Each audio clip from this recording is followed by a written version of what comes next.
আসসালামু আলাইকুম দর্শক, আপনাদের উদ্দেশ্যে আজকে আমার এই ভয়েসটি দেখুন। বাংলাদেশে এমন একটা দেশ, পিওর মুসলিম। এখানে সম্ভবত 95% মুসলিম। হ্যাঁ, Yes. 95% মুসলিম দেশ। তো এই দেশে কাপল ব্লগার চলছে, যেটা নাকি আগে হয়তো চলছে আমেরিকান, মানে আমেরিকান বলতে ফ্যামিলি ব্লগার্স। সেখানে হ্যাঁ, ফ্যামিলি ব্লগার ইংলিশে বলতো আর কি। এখন বাংলাদেশ নাম দিয়েছে কাপল ব্লগার্স, কাপড় খোলা বলার কাপড় ফোলা ব্লগার। কাপড় খোলা বলার হ্যাঁ হ্যাঁ, কাপড় খোলা ব্লগার্স, মানে কাপল ব্লগস দিছে এটার নাম। মানে বউ বিক্রি করে টাকা ইনকাম করা। মানে কাপড় খুললে গেছে সমস্যা না, ছায়া আছে। হ্যাঁ, কাপড় খুললে গেছে, ছায়া আছে, তাল ছাইরো না। হ্যাঁ, তাল ছাড়ো না। মানে দর্শক, আসলে বিষয়টি খুব এক্সাইটেড, ভেরি এক্সাইটেড। আমি সমর্থন করতে পারি না, কারণ আমরা একটা ব্লগার্স, আমরা কন্টেন্ট ক্রিয়েটর। আমরা পারি না বউ বিক্রি করে ইনকাম করতে। হ্যাঁ, আজকে আমার বউকে সামনে আয়না বলতাম একটা ঝাঁকি মারো, ডান্স দাও, ভিডিও ভাইরাল হয়ে যেত, মিলিয়ন মিলিয়ন ভিউজ হয়ে যেত। সেখান থেকে আমরা লক্ষ লক্ষ টাকা ইনকাম করতে পারতাম। কিন্তু আমরা এগুলো করবো না, কিন্তু আমরা মৃত্যুর চিন্তা করি। বাংলাদেশে যারা কাপড় ব্লগার আছে, ইমরান বিডি সহ, ইমরান বিডি তো সবচেয়ে বেশি নষ্টের মূল। যে নিজের বউকে পর পুরুষের সাথে ছাইরে দিচ্ছে, যার তার সাথেই ভিডিও বানায়, গান করে, নাচতে তো পারে না, মাজা চিকুন ভালো দেখায় না, সেই জন্য শুধু সামনে একটু দেখায় ভিডিও করে, ব্লগ করে। এই হচ্ছে সবচেয়ে বড় নষ্টের মূল। আরো বলতেছে, কারা কারা কাপড় ব্লগার করবেন আমার সাথে যোগাযোগ করবেন, আমি আইডি খুলে দেবো, আমি শিখিয়ে দেবো। এটা একটা কথা হলো? ওই তো নামাজ পড়েই না, কাউকে নামাজ পড়তে দিবে না। আমাদের 95% মুসলিম কান্ট্রি।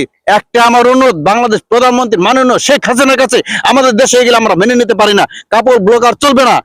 কাপড় ব্লগার যারা আছে সবাইকে গ্রেপ্তার করতে হবে, কারণ আইনের আওতায় নিতে হবে। আমি কাপড় ব্লগারদের উদ্দেশ্যে বাংলাদেশে গিয়ে মামলা করব, আমি লড়বো ইনশাআল্লাহ। থাকবেন আমার সাথে? আর কারা আমার সাথে, কারা কারা থাকবেন আমার সাথে, অবশ্যই কমেন্টে জানাবেন, ভিডিওটা শেয়ার করবেন। আমি বাংলাদেশের কাপড় ব্লগার উদ্দেশ্যে আমি মামলা করব, প্রত্যেকটা কাপড় খোলা ব্লগার উদ্দেশ্যে আমি মামলা করব। কারণ মৃত্যুর পর আমাদের হিসাব দিতে হবে, আমাদের এই নিয়ে প্রতিবাদ করতে হবে। এদেরকে ধ্বংস করতে হবে, নিঃশেষ করতে হবে বাংলাদেশ থেকে। বাংলাদেশের বুকে এদেরকে জায়গা দেওয়া হবে না, এদেরকে থাকতে দেওয়া হবে না। নয়তো ভালো হবে, নয়তো দেশ ছেড়ে চলে যেতে হবে।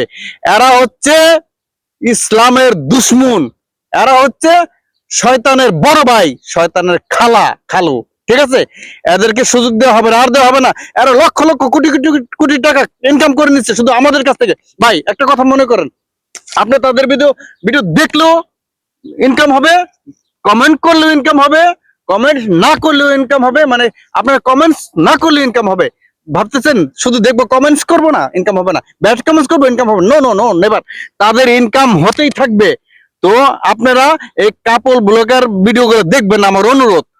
ঠিক আছে, আমাদের ভালো ভিডিও আপনাদের চোখে পড়ে না, ভালো কথা চোখে পড়ে না। আজকে দেখতে চাই ইসলামকে কতটা মানুষ ভালোবাসে, ইসলামকে কতগুলো মানুষ সাপোর্ট করে।